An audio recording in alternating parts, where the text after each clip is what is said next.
is Blooming Marsh. Blooming Marsh enters the battlefield tapped unless you control 2 or fewer other lands. Add green or black to your mana pool. Elvish Arc Druid. Other elf creatures you control get +1/+1. Tap, add green mana for each elf you control. This card acts as a lord or a pump effect for your elf creatures, and the following turn you can tap this creature and add 1 green mana for each elf you control. That lets you net a ton of mana. Elvish Mystic. Tap, add 1 green mana to your mana pool. This is what is considered a mana accelerant or a mana dork. Allows you to create bigger plays as the game progresses. Collected Company. Look at the top 6 cards of your library. Put up to 2 creature cards with converted mana cost 3 or less from among them onto the battlefield. Put the rest on the bottom of your library in any order. This card right here allows you to make some really intense plays. For 4 mana, you're able to net 2 3-mana cost creatures. That is a lot of power, especially in a deck that loves to run tons of creatures.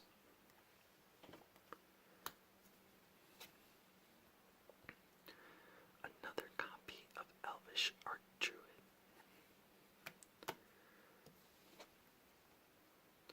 Shaman of the Pack.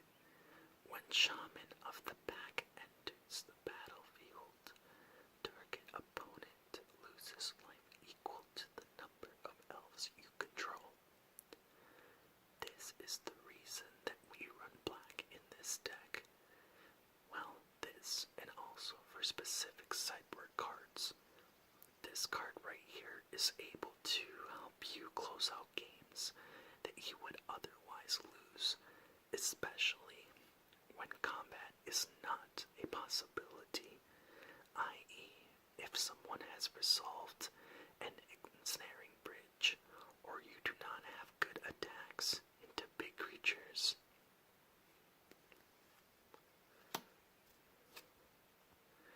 Lead the Stampede. Look at the top 5 cards of your library. You may reveal any number of creature cards from among them and put the reveal cards into your hand. Put the rest on the bottom of your library in any order. This card allows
Elite enters the battlefield.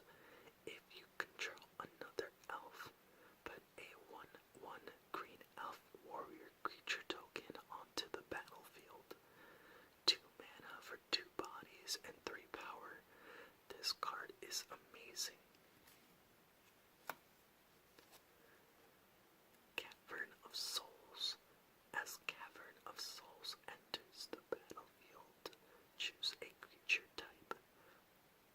Add 1 generic mana to your mana pool. Add 1 mana of any color to your mana pool. Spend this mana only to cast a creature spell of the chosen type, and that spell can't be countered.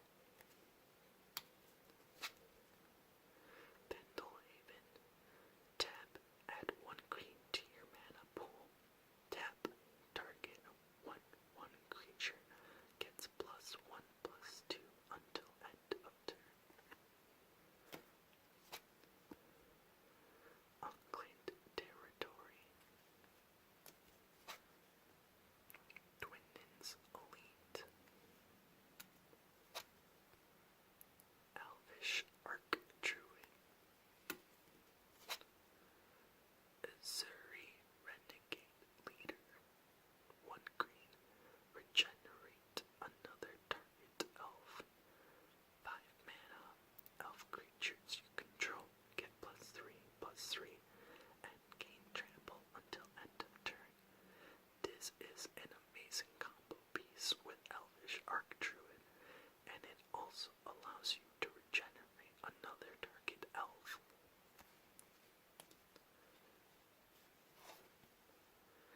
Reclamation Sage. When Reclamation Sage enters the battlefield, you may destroy target artifact or enchantment. I run a 1/of in the main board, just in case I run into artifacts. Full Art Forest. Overgrown 2. I'm not really big into shocklands, but I run a couple of them just because it is a bit more on the budget side.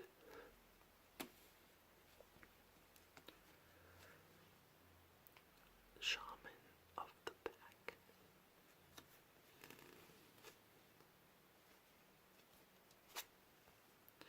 Nettle Sentinel. Nettle Sentinel doesn't untap during your untapped step. Whenever you cast a green spell, you may untap Nettle Sentinel. Llanowar Elves. Another mana dork. Tap, add 1 green to your mana pool. Llanowar Elves. Lead the Stampede. Such a good. Another forest card. Llanowar Elves. Elvish Archdruid.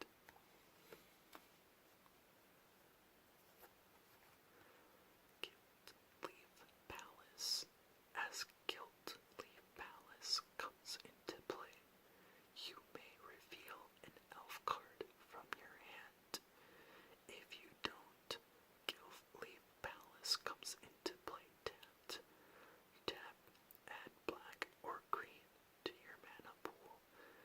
Really great card, much better than Shocklands, and it comes ready to play almost 85 to 90% of the time.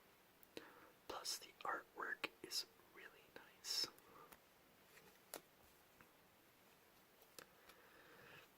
Another Heritage Druid. Elvish Mystic. Nettle Sentinel.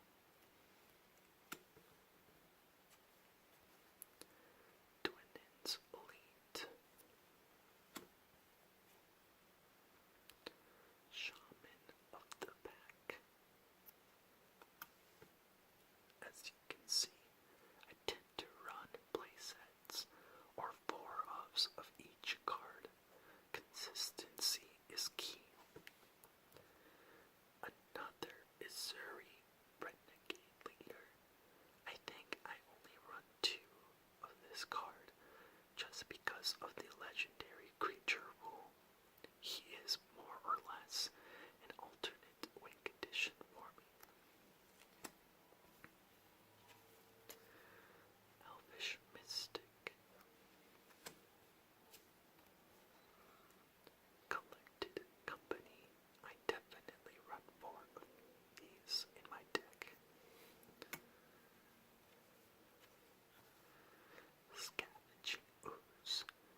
customization, and this particular slot is flexible. I believe that I run 2. Exile target card from a graveyard if it was a creature card. Put a +1/+1 counter onto Scavenging Ooze, and you gain 1 life. Fantastic card against burn, or if you run into a board wipe, and then you're able to resolve this onto the battlefield, you can then proceed to eat all of your elves. You gain a good portion of life, and this 2/2 could become a 7/7 beater and potentially win you the game. Great Magic the Gathering card overall.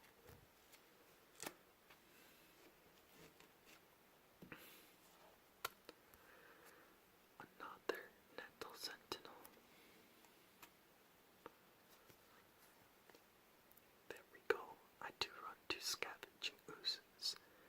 There are so many scenarios where this card is fantastic, especially since this particular format has become a very graveyard-centric format.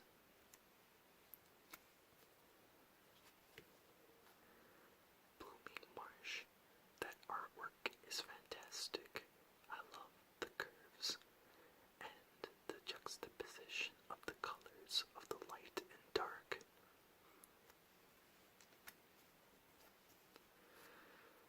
Twinets Elite. I've never noticed that there are more elves in the background. That's actually pretty cool. Elvish Mystic. Another Cavern of Souls. I only have 2 in the deck because Cavern of Souls are really expensive and they are running for something like $60 to $65 a copy. Absolutely ridiculous.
Assassin's Trophy, just for the ability to remove pesky permanents, lands, or creatures.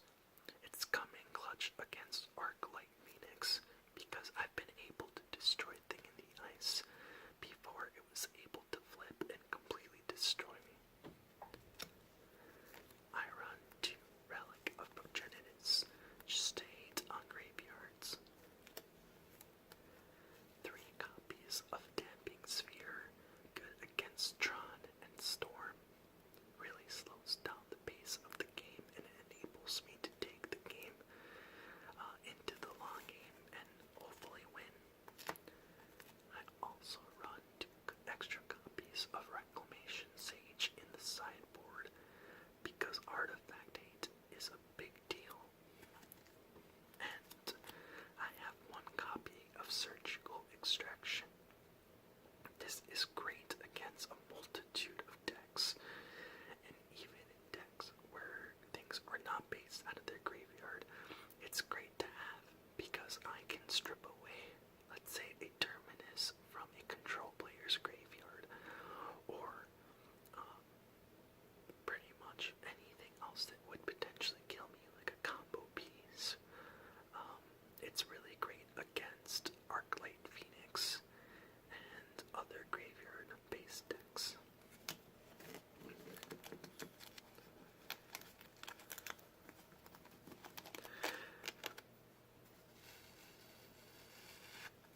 Well, everyone, I hope that you enjoyed this card review today. Please let me know what your favorite decks are in Magic the Gathering, or if you have any questions about the game or about ASMR or any questions for